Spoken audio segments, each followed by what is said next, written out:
Не стивнуваат реакциите околу измените на изборниот законник, со кој се зголемува прагот за собирање потписи за независните кандидати. Од иницијативата Подобро за Тетово велат дека големите партии со измените сакаат да ги избришат независните од политичката карта, бараат да се подготват нови законски демократски решенија на јавни дебати. За споредба, во мнозинство европски држави потребни се помалку 200 потписи за независните кандидати, додека, например, за Тетово, со овој закон за Тетово се предлага дури 900 потписи. Речи си колку што е потребно и за формирање на нова политичка партија.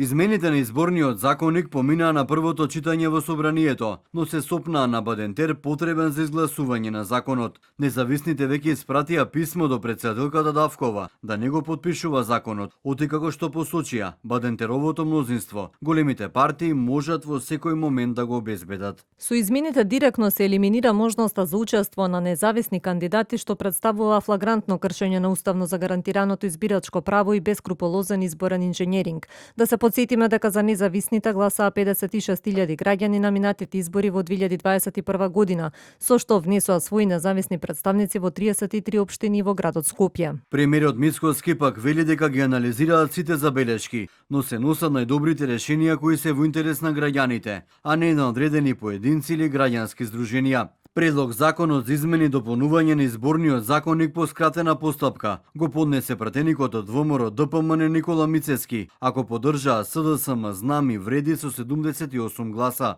Пратеничката од Левица Јована Мојсовска вели дека на големите партии новите лица во политиката секогаш им ги матат сметките. Најдобрата одбрана е заеднички да делуваат, како во случајот со зголемување на прагот за собирање потписи. Затоа што овој систем е креиран само за да екзистираат истите играчи на политичката сцена. Левица најави апсолутно дека нема да поддржи ваков закон, затоа што знаете и политички гледано тоа е нарушување на пасивното право на глас и за некој да биде избиран. За новиот предлог закон гласаа пратеници од ВМРО ДПМН, СДСМ, Знам и Вреди. Со измените се предвидува за општини со 10.000 гласачи да се соберат 100, за 50.000 гласачи 900 потписи.